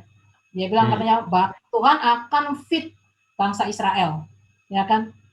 Nah, lepers itu 4 lepers itu kan lihat wah di Syrian camp kayaknya wah kenapa bisa begini kan aneh, itu sesuatu yang aneh kan. Tapi ada waktu Elisa ngomong gitu kan ada yang nggak percaya. Iya. Ya kan cerita itu ya. Saya nggak akan cerita pokoknya nggak percaya. Di end of the day apa yang dia ngomong Elisa benar kan? Iya. Itu dari Syrian camp nggak tahu gimana Tuhan membuatnya akhirnya dia kabur gitu ya. Mereka bisa malah makan dan cukup gitu ya. Tapi orang yang tidak percaya apa yang terjadi? Dia tidak merasakan itu. Nah, jadi saya diingatkan di ayat itu yang dibilang begini, we must believe gitu ya, the miracle is happen, tapi nggak often. Nah, nggak sering. Jadi saya mengatakan bahwa waktu kita mau donate ya, kadang-kadang kita nggak tahu bagaimana. Saya merasakan dan teman-teman di ITM juga kita merasakan selama 20 tahun itu banyak sekali miracle Tuhan yang in the right time ya bisa terjadi di pelayanan kita. Kita merasakan itu semua, ya. Kita merasakan itu semua. Cuman saya nggak bisa tell bahwa itu sering terjadi gitu. Tapi waktu kita lagi lemah, tadi seperti katakan waktu kita lagi, justru ya saya bersyukur sama Tuhan. Waktu kita lemah, lagi surut, lagi lemah hati, lemah segala macam gitu ya. Sampai menangis, sampai kadang-kadang kita bilang, aduh Tuhan kayaknya salah nih, salah. Kita mau off aja deh, kita langsung abandon aja. Tapi ya justru saat-saat seperti itu Tuhan kasih miracle yang kita nggak tahu. Gitu. Dan itu yang membuat kita live up terus, floating terus gitu. Jadi saya ingin katakan ke teman-teman waktu mau mendonate, ingat, this is not about you, this is about God. Kalau Tuhan mau, dia akan somehow, percayalah Tuhan akan menolong kita. Mungkin itu ya kali penutup saya. Wow, closing statement yang kuat sekali ya. Thank you, Bu Narni. Ini udah banyak banget ucapan terima kasih ya, diberkati, terima kasih di kolom chat nih ya. Saya juga mewakili ya dari teman-teman Vokasio bilang terima kasih sama Bu Narni atas inspirasinya, atas pengalaman, atas perjalanan hidupnya yang menginspirasi teman-teman untuk bisa ngerti bahwa oh donate tuh seperti ini ya. Oke.